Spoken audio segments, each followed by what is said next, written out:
Halo teman-teman, baik lagi dengan Fata. Kali ini saya akan membahas bagaimana cara melapor SPT melalui web-based e-faktur pajak.go.id. Pertama-tama yang pasti kita akan masuk dulu ke web e-faktur.pajak.go.id. Ketika kalian memasuki ini, kalian akan diminta untuk sertifikat digital. Tinggal kita pilih sesuai yang sudah kita masukkan sertifikatnya. Lalu klik OK. Kita akan masuk ke web basic faktur tersebut. Tinggal memasukkan password. Jadi password di sini adalah password Innova yang sudah kita dapat sebelumnya.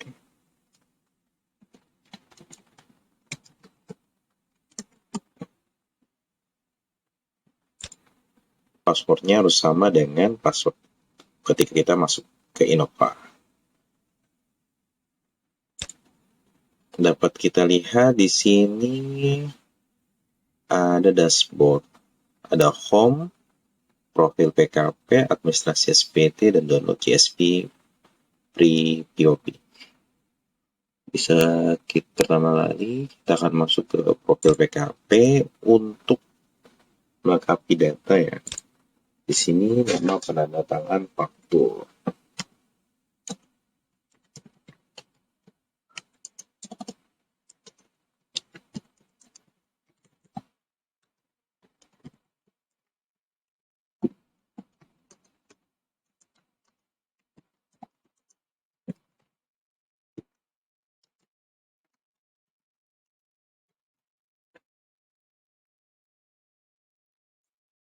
Jika semua sudah oke, tinggal klik simpan perubahan.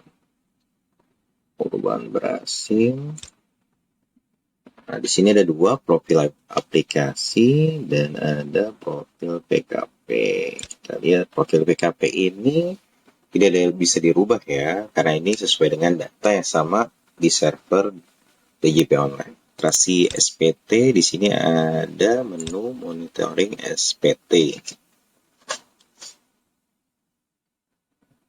Nah, di monitoring SPT ini ada daftar SPT. Tinggal kita lihat yang sudah dilaporkan. Ternyata tidak ada. Kenapa tidak ada? Karena ini sifatnya baru, yang pasti hanya yang sudah kita laporin. Di mana web-based faktur pajak ini berlaku untuk pelaporan SPT September 2020 saja. Jadi ketika kita telah lakukan pelaporan atau pemostingan SPT terlebih dahulu, baru akan muncul tampilan di monitoring SPT. Lanjut kita di pojok sebelah kanan atas ada posting SPT. Masa pajaknya karena kita baru masih September ya, kita ganti dulu September. Ini sesuai dengan keinginan kita, mau diposting masa pajak tahun berapa atau pembentukan berapa, yang pasti dari masa September tahun 2020 ke atas. Lanjut kita submit. Nah, di sini ada kata proses posting sudah masuk ke dalam antrian, silakan tunggu beberapa saat. Klik OK. Nah, di sini langsung ada hasil laporan yang sudah kita posting. Di sini kolom action ini ada buka, hapus, dan cetak SPT. Klik ke menu buka untuk mengedit seluruh aplikasi, seluruh lampiran detail, lampiran AB, serta induk yang perlu kita rubah jika perlu.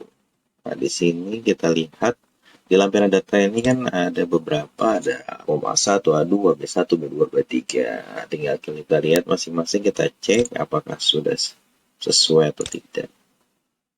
Karena kali ini tidak ada data sama sekali alias SPT-nya nihil, maka ya pasti semuanya akan nihil.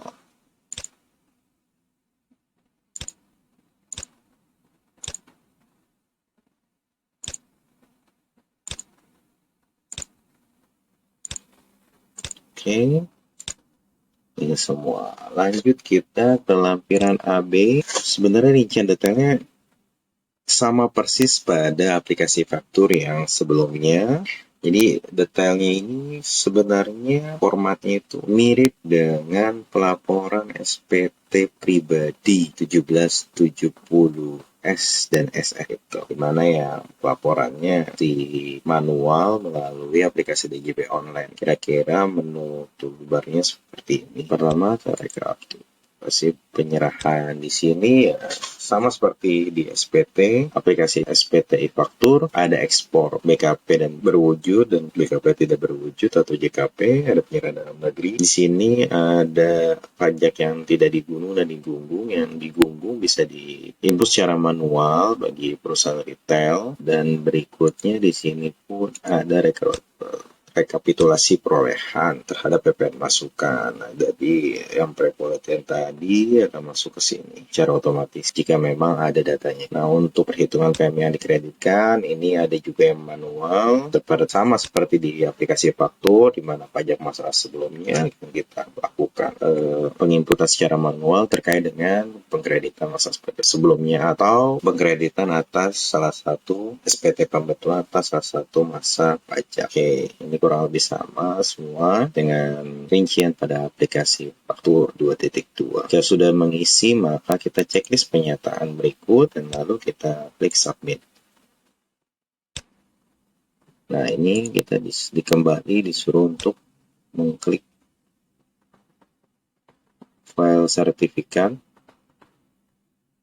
Tinggal kita masukkan kembali sertifikat digital kita. Lalu masukkan passphrase kode kita lagi. Klik setuju.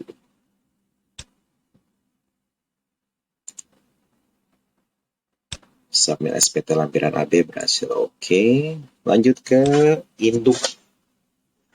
Sama seperti pada rincian aplikasi faktur sebelumnya, di sini ada penyerahan barang jasa, perhitungan PPN perlu dibayar, berutang, dan lain-lain sebagainya. Ini otomatis ya, semuanya masuk. Otomatis setelah dilakukan posting, perhitungannya lebih bayar pun juga secara otomatis setelah kita melakukan penyesuaian pada lampiran AB. Nah, di sini pun juga ada, kalau ini ada secara manual karena penentuan apakah kita ada lebih bayar, mau kita kompensasi ke masa berikutnya atau kita lakukan restitusi dan lain-lain. Silakan dicek sesuai dengan keinginan perusahaan. Berikut adalah PPN terutang atas kegiatan membangun sendiri. Sama jika kita punya kegiatan membangun sendiri, maka kita bisa cantumkan pada kolom tersebut. Dan di kolom pembayar kembali pajak masukan bagi PKP gagal berproduksi pun juga kita bisa masukkan ke kolom berikut. Pajak penjualan atas barang mewah pun juga sama demikian. Jika ada kita transaksi tersebut, tinggal masukkan. Semua menu-menu tersebut sama persis dengan aplikasi faktur yang sebelumnya. Jika sudah masuk ke kelengkapan SPT, otomatis kita seperti biasa di aplikasi faktur juga kita lakukan checklist jika belum di checklist, dan kalau sudah ada SPT otomatis langsung ke checklist. Jika sudah lengkap semuanya, tinggal kita klik pernyataan lalu submit. Sebelumnya kita balik lagi di dalam tadi perhitungan ini ada kolom PPN kurang bayar dilunasi. Jika memang tidak nihil, di sini akan kita masukkan bukti bayar NTPN yang sudah kita bayar, seperti yang kita lakukan pada aplikasi faktur. Dikarenakan nihil, jadi tidak bisa kita masukkan menu tersebut. Oke, kita sudah klik pernyataan, lalu kita klik submit. Oke.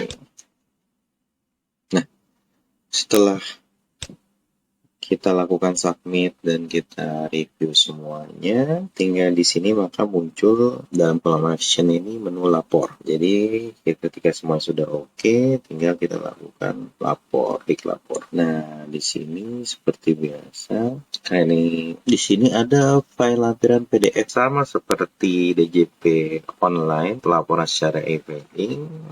Kita biasanya melakukan penambahan file lampiran seperti bukti bayar atau dokumen lain pendukung lainnya yang diperlukan tidak, kita klik lapor. Sini proses lapor SPT berhasil.